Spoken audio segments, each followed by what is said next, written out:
कहानी की शुरुआत होती है सैम नाम के एक व्यक्ति से जो सिंगर था। एक शाम वो अपनी एक्स गर्लफ्रेंड फैनी के घर गया क्योंकि उसकी कुछ गानों की टेप्स उसके घर पे छूट गई थी। जिस शाम वो गया उसके घर पे एक पार्टी चल रही थी। बहुत सारे लोग आए हुए थे पर सैम को इस समय कोई इंटरेस्ट नहीं था। वो सीधे फैनी के पास गया और उसने अपने गानों की टेप मांगी। लेकिन फैनी अपने दोस्तों के साथ बिजी थी, इसलिए उसने उसे इंतजार करने को कहा। फिर वो एक कोने में जाके बैठ गया और शराब पीने लगा। पर काफी देर बीतने के बाद भी जब फैनी नहीं आई तो सैम उठकर फैनी के पास चला गया और बोला कि मैं अपना सामान खुद ले लूंगा। फैनी ने कहा, हॉल के लास्ट में जो कमरा है ऑफिस के बगल में, वहाँ तुम्हारी टेप रखी हुई है। तब सैम उसे ले जाने के लिए जाने लगा। तब वो जाते जाते नशे की हालत में एक आदमी से टकरा गया। पर जब वो कमरे में पहुंचकर टेप ढूंढने लगा तो उसे एहसास हुआ कि उसकी नाक से खून बह रहा है।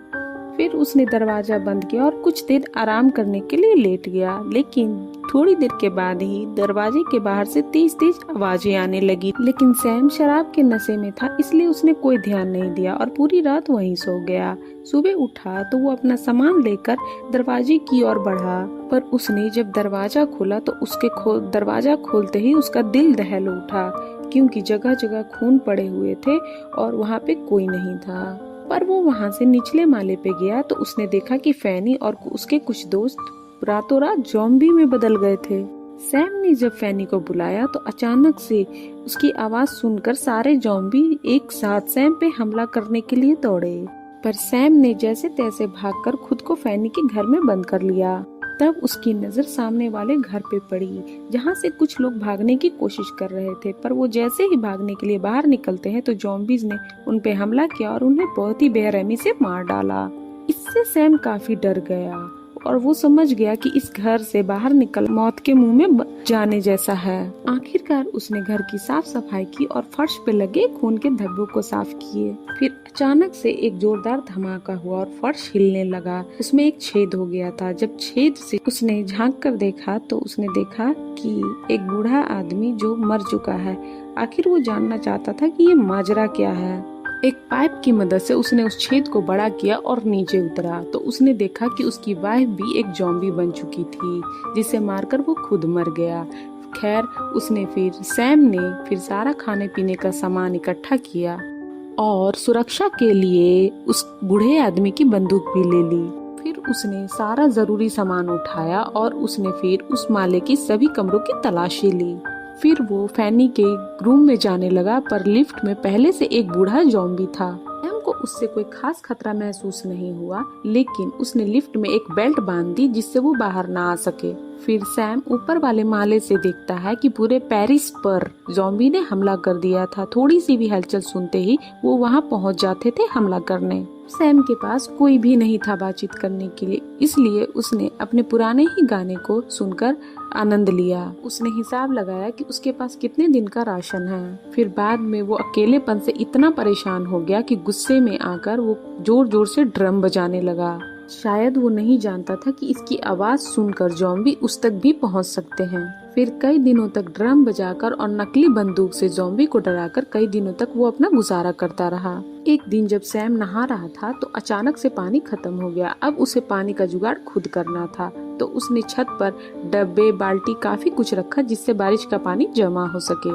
फिर एक दिन जब वो रात को कमरे में सो रहा था तो उसने एक भयानक सपना देखा कि ज़ॉम्बी उसके कमरे में घुसकर उसे मार रहे थे। खैर जैसे जैसे दिन बीत रहे थे, सैम का अकेलापन उसे अकेले ही अकेले खाए जा रहा था। उसे किसी साथी की जरूरत थी, तो मजबूरन में वो लिफ्ट में बंद ज़ॉम्बी से ही बात करने लगा। उसने ज़ॉम्बी का नाम अल्फ्रेड रखा। एक दिन जब वो ज़ॉम्बी पे निशाना लगा रहा था तो उन ज़ॉम्बी के बीच उसे एक बिल्ली घूमती हुई नजर आई। उस बिल्ली में ही उसे अपनी साथी नजर आई और वो तुरंत उसे लेने के लिए दरवाजे तक पहुंचा। उसने खाना दिखाकर बिल्ली को बुलाया, पर वो दूसरे रास्ते निकल गई।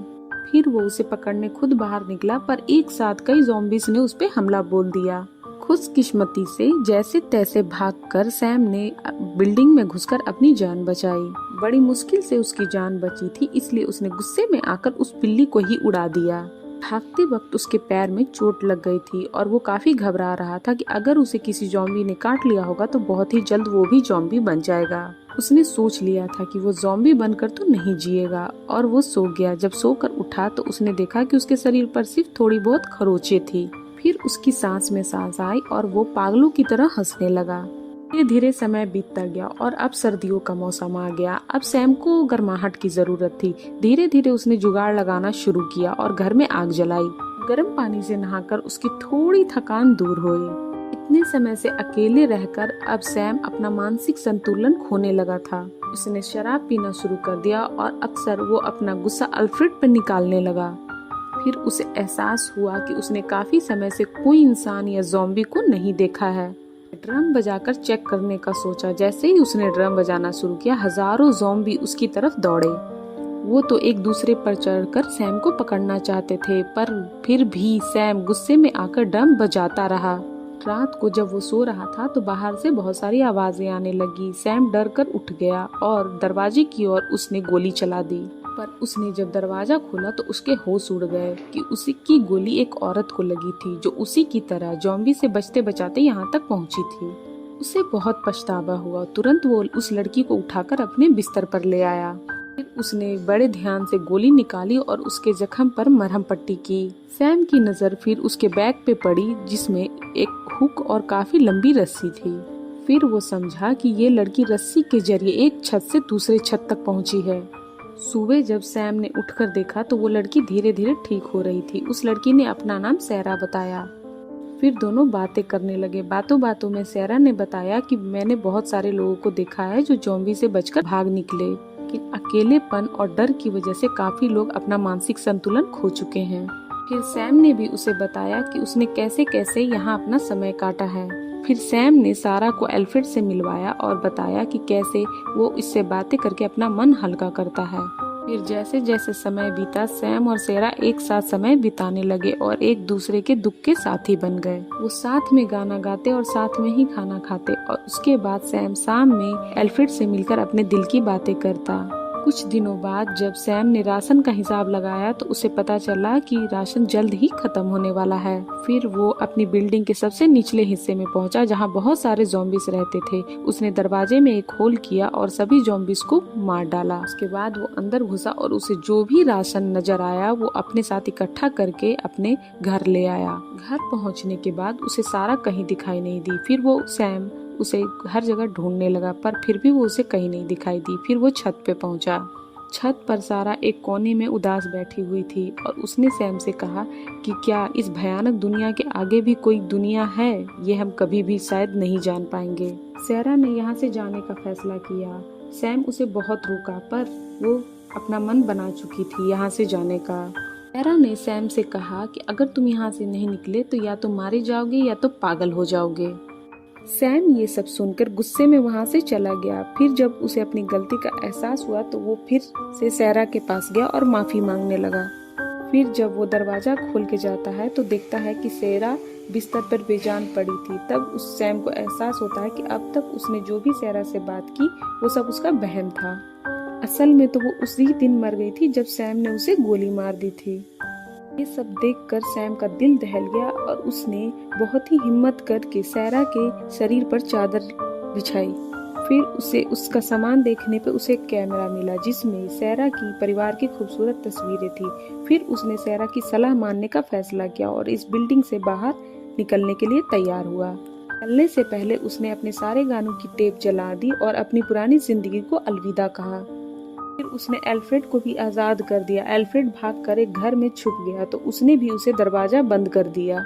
टेप के जलने से जो धुआं निकल रहा था उसकी वजह से बिल्डिंग का फायर अलार्म बज गया और उस अलार्म की आवाज सुनकर सैकड़ों ज़ॉम्बी बिल्डिंग के अंदर आ गए और वो दरवाजा तोड़कर अंदर घुस गए। सैम उन सब का सामना अकेले नहीं कर सकता था पर फिर भी सैम ने कुछ ज़ॉम्बीज को तो मार डाला पर वो अकेले इन सब का सामना नहीं कर पाया। उसके पास कोई रास्ता नहीं था तो इसलिए वो लिफ्ट के सहारे सलाखों पर चढ़ते हुए ऊपर छत तक आया, लेकिन एक ज़ॉम्बी भी उसके पीछे यहाँ तक आ गया था।